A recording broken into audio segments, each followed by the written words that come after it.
West Indies के खिलाफ dominating victory के बाद और संजू सैमसन के ऐतिहासिक कमबैक के बाद भारतीय टीम सेमीफाइनल में पूरी तरीके से तैयार है। सामने इंग्लैंड की टीम है। वही इंग्लैंड की टीम 2022 के सेमीफाइनल में भारत को 10 विकेट से हरा के बाहर कर दी थी। भारत का सपना तोड़ा था। 2022 में भी भारत ऐसे ही मजबूत टीम थी। रोहित शर्मा, विराट कोहली तब भी थे।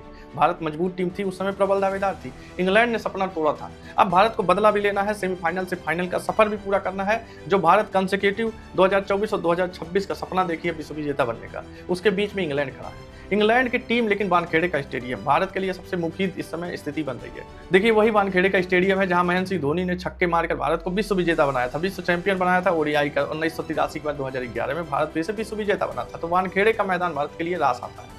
तो भारत को इंग्लैंड से भिड़ना है। अब मौजूदा कॉन्टेक्स्ट की बात करते हैं। इंग्लैंड और भारत के लिए क्या स्थिति है इन दोनों टीमों की, अभी तक किस तरह के सफर करके पूरा ये सेमीफाइनल में दोनों टीमें पहुंची हैं। तो देखिए खाली हम सुपर 8 की बात करेंगे। सुपर 8 से पहले की बात दोनों टीमों के लिए वही था, सारी टीमें हलुआ टीम थी। देखिए नेपाल से हारते हारते बची थी, 4 रन से जीती थी इंग्लैंड। भारत की उतनी बुरी स्थिति नहीं थी। देखिए भारत का एक ओहदा है, T20 में भारत का एक अलग ऑरा है। शायद उस ऑरा की वजह से भी भारत छोटी टीमों को हरा पाई, इजीली हरा पाई, लेकिन शायद इंग्लैंड को और ज़्यादा मेहनत करना पड़ा। तो कंपेटिवली देखा जाए तो इंग्लैंड भारत के सामने कहीं नहीं टिकती।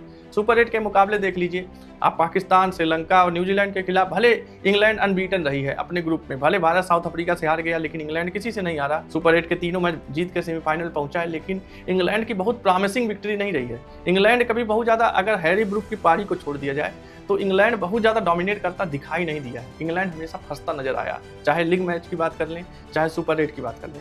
वहीं देखिए भारत की बात करें तो भारत का जो डोमिनेंस रहा है T20 का, और भारत पहले भी एक लेकर आया है 2024 का, भारत विश्व विजेता रहा है T20। वैसे भी फॉर्मेट भारत को रास आया है, सबको हरा के आया है।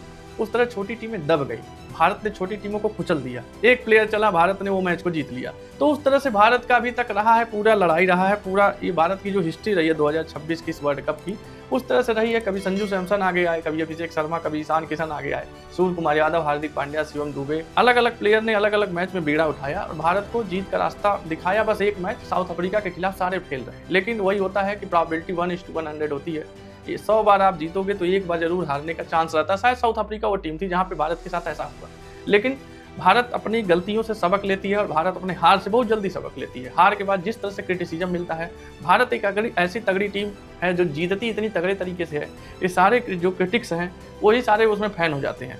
तो थोड़ी बात अब हो जानी चाहिए की प्लेयर्स की। तो देखिए इंग्लैंड की की प्लेयर की बात करें तो हैरी ब्रूक, फिल साल्ट और सैम करन, यही सबसे मुझे लगते हैं सबसे ज़्यादा की प्लेयर हैं। इनको अगर भारत रोक लिया, और सुनील गावस्कर ने भी कहा है कि फिल साल्ट और जोस बटलर को अगर अर्शदीप सिंह और जसप्रीत बुमराह निपटा दिए तो भारत की मुट्ठी में वो गेम हो जाएगा। इंग्लैंड का ऐसा कहानी रहा भी है, पावर प्ले में अगर इंग्लैंड दबाव में आया है तो पूरे मैच में इंग्लैंड पे दबाव रहा है। तो उस तरह से वैसे भी जोस बटलर फॉर्म में नहीं चल रहे हैं। मुझे भी सबसे ज़्यादा डर लगता है फिल साल्ट पे। और देखिए सैम करन भी है। सैम करन के साथ ये है कि कब बल्लेबाजी में चल जाए, कब गेंदबाजी में चल जाए, और दोनों टॉप नॉच उनका परफॉर्म रहता है। तो उस तरह से सैम करन, चाहे बल्लेबाजी की बात करें चाहे गेंदबाजी की बात करें, सैम करन को भारत को रोकना होगा। देखिए वही होता है कि देखन में छोटन लगे घाव करे गंभीर, तो उस तरह सैम करन वही वाली हाल है।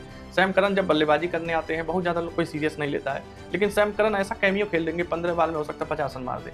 गेंदबाजी करने आते हैं सैम करन तो उस तरह से, जैसे देखिए नेपाल के खिलाफ अंतिम ओवर में 9 रन बनाना था, सैम करन नहीं बनाने दिए, 4 रन से नेपाल की टीम हार गई।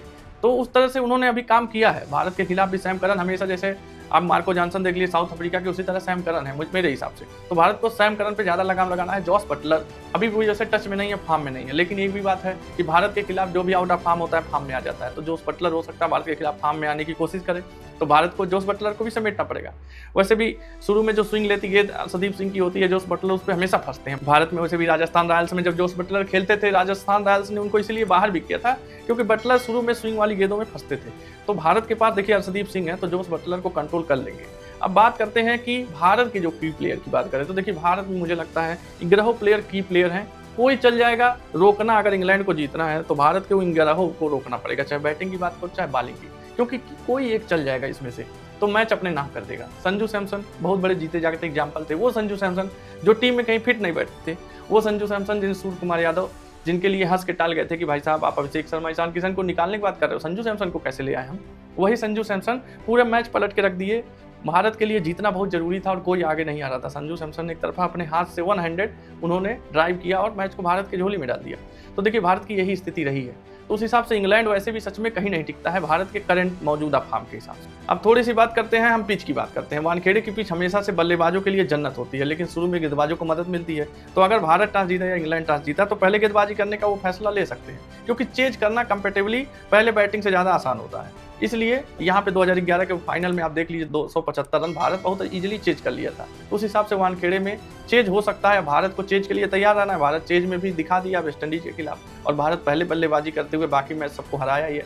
बहरहाल देखिए भारत की जिस तरह से स्थिति है, भारत की बल्लेबाजी बहुत स्ट्रांग है एज कम्पेयर टू इंग्लैंड। और इंग्लैंड देखिए कहीं भी नहीं टिकता, चाहे गेंदबाजी में चाहे बल्लेबाजी में बात करें। देखिए जसप्रीत बुमराह, हरदीप सिंह, वरुण चक्रवर्ती, हमारे पास ऐसे बॉलर हैं जो एक कोई चल जाएगा वही समेट देगा इंग्लैंड को। क्योंकि देखिए इंग्लैंड की टीम बहुत ज़्यादा प्रॉमिसिंग नहीं रही है, ये बात मैं शुरू से बोल रहा हूँ। और इंग्लैंड बहुत कमज़ोर टीम है। मुझे लगता है वेस्ट इंडीज़ के मुकाबले अगर बात करें तो इंग्लैंड की टीम वेस्ट इंडीज़ से ज़्यादा कमज़ोर है।